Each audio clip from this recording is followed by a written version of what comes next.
OЯACULE.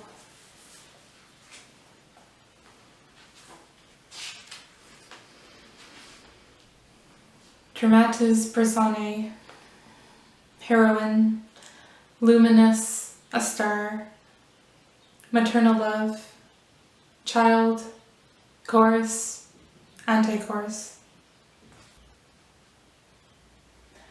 Prologue delaying arrival into a sear judgment of forms. The performance here begins.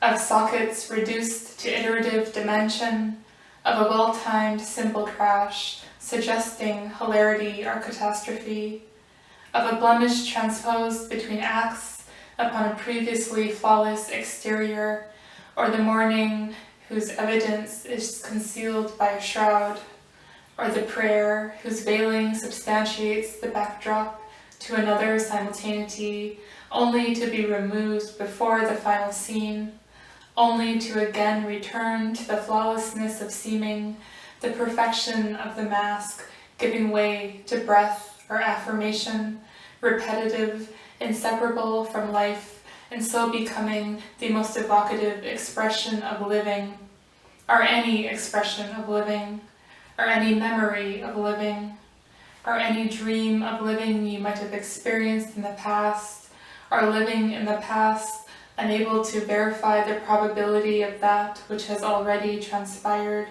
or feeling content and fulfilled in the concurrency of your continued life.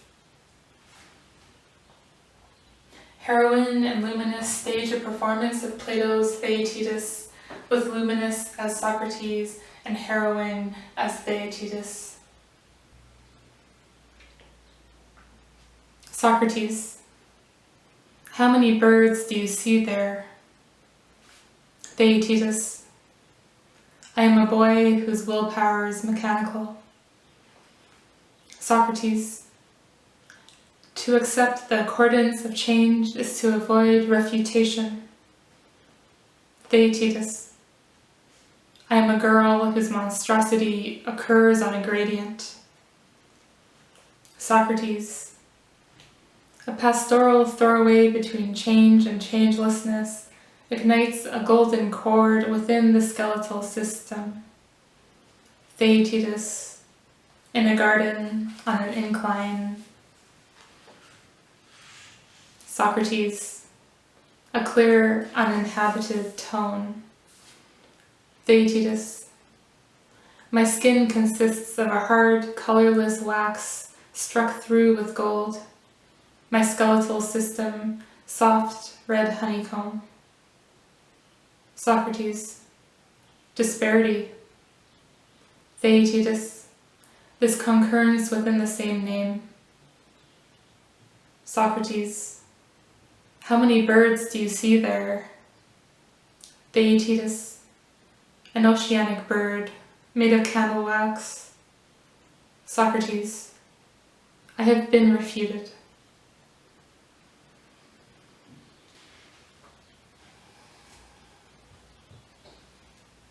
An incremental I. Back then, I wrote to illusion. Back then, truth was unveiled to be a shimmering garment sequined with ashes. Truth was unveiled to be an agent of distaste, dressed immaculately in echo. This cloudy, perceptual fold, encountered in the midst of illuminated night, remembered without naivety. Anti-chorus, amorously. A completion of who is chorus. I leave upon the so to face the of this so I might an interior marred. Chorus. Breeze ruins the image, the actress is acting. My inevitable mark, stage. Might a river, originary desert, in bulging extremity, woundedness, wake anew. Like the late leaves requiring, I wrote to you across a subjectless inquiry, The nature of inquiry was to establish any sensorium of cohesion by which an unbreakable line of experience might remain equally unquestioned. A breeze ruins the completion of the image. I leave my incomprehension upon the stage. So might a river deface the originary desert and bulging extremity of this woundedness, like the late noon requiring division of feature from form. I wake anew in the interior. Had the provocation of a moment allowed my entrance, I might have ushered you in behind. I might have asked, had a moment allowed.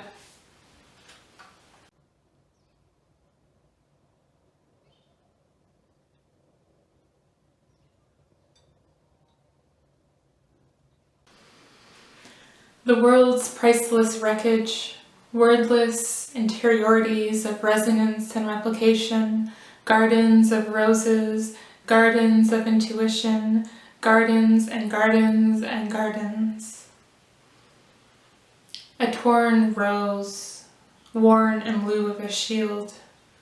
A torn rose, worn as a dress, worn in lieu of a shield. A dress is worn in lieu of a shield. The roses remain beautiful in excess, though indiscreetly dyed. The floral disclosure of nearness conveying an irretrievable tension. Every surface is retinal. Rain is falling. At this moment, no longer. Luminous. In downpour. Heroine. I misplaced a mistaken assemblage. Child. A vanillic procedural garden. Heroine. A luminous grove. Luminous constructs an artifact. Heroine. I couldn't otherwise with such vehemence adore this cold silver curfew, composure posturing itself in tedium, cleaving the substance of its sustaining with wrath. Luminous poses the question. Heroine. What formality do I expect from the universe? Child. For the sun to maneuver between leaves? Enter maternal love.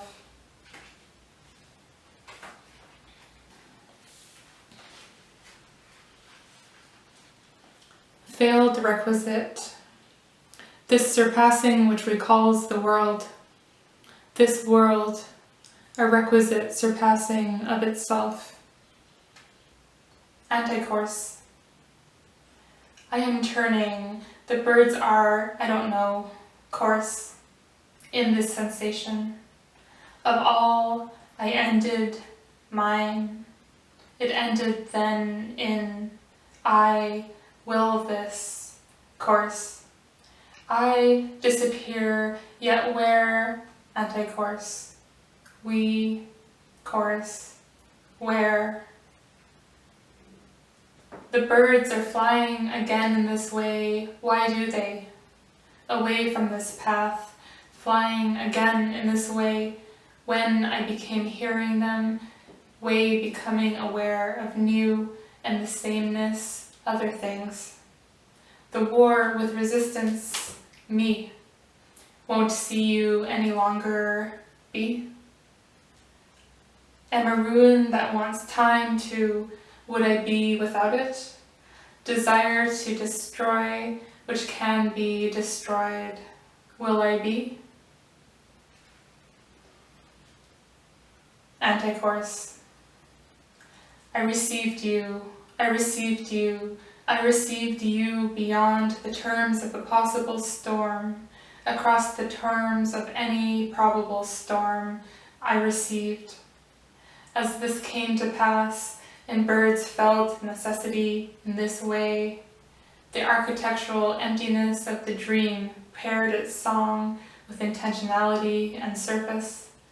And it came to pass that I was to receive you upon the terms of an itinerant dream. Effortless affront.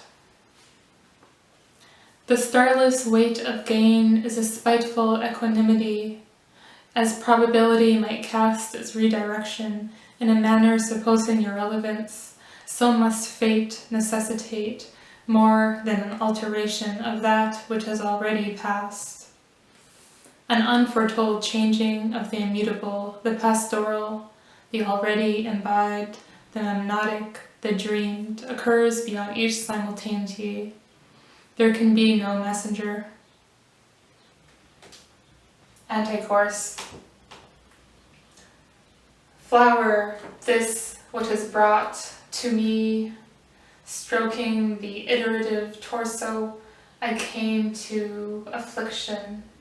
I saw it, solidity, the you had mentored, clarity, long, allergic, distinct sensory bodies, simply. Gratitude, morning is you here, bleeding of clarity, believe in, finally, in mind, with distinction, unspooling symbols within the sun, simply. That unbirthed quality by which you appear, mention it. With acuity it appears, with gratitude. The quality of your appearing in assemblage negates true appearance. Of gratitude, nothing.